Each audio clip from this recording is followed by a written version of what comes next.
सोचो, एक सुपरस्टार का अपना ही फैन बेस उसे ट्रोल करने लगे तो कोई उसे कुंभकर्ण बुलाए, कोई बोले उसका टाइम खत्म हो गया।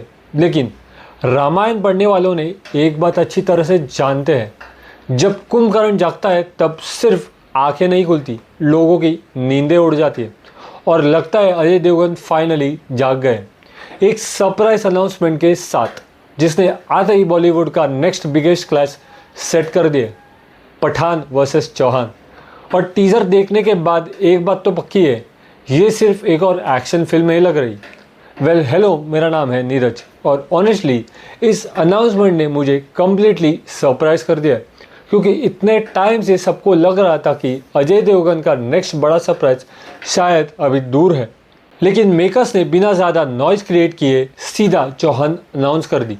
और टीज़र देखने के बाद कॉन्फिडेंस के साथ बोल सकता हूँ कि 2027 की मोस्ट एंटिसिपेटेड फिल्म्स की लिस्ट में इसने अपनी जगह अभी से रिजर्व कर ली है। लेकिन टीज़र का सबसे बड़ा सरप्राइज अजय देवगन नहीं, उसका सब्जेक्ट है।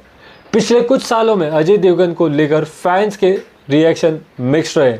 कुछ लोग उन्हें ट्रोल भी कर रहे हैं, लेकिन सच ये भी है अजय देवगन को अननेसेसरी सीक्वल्स की ज़रूरत नहीं पड़ती अपना स्टारडम प्रूव करने के लिए। उनकी सबसे बड़ी स्ट्रेंथ है उनकी स्क्रीन प्रेजेंस। वो स्क्रीन पर आते ही फ्रेम का मूड बदल जाता है और चौहान का टीज़र भी वही फील देता है। ये कमबैक लाउड नहीं है, कॉन्फिडेंस से भरा हुआ है।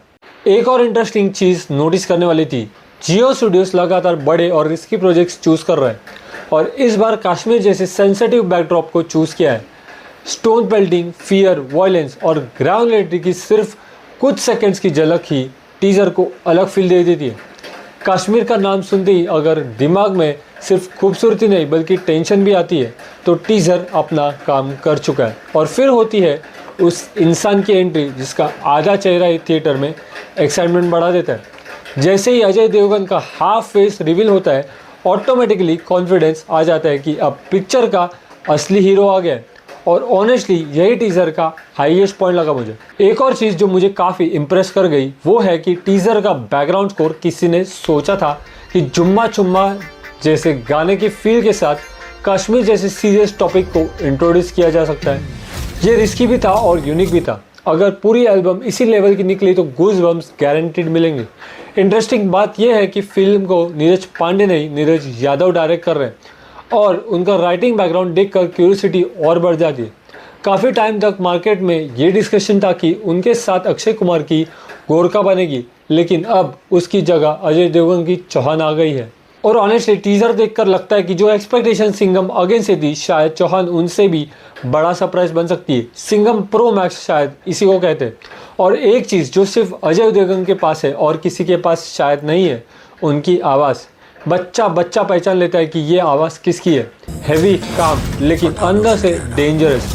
और टीज़र के एंड में जब डायलॉग सुनाई देता है कि पठानों से कहना चौहान आ रहे हैं, वही लाइन पूरा टीज़र एलिवेट कर देती है। अब देखना इंटरेस्टिंग होगा कि बॉलीवुड का असली एक्शन किंग कौन बन निकलता है।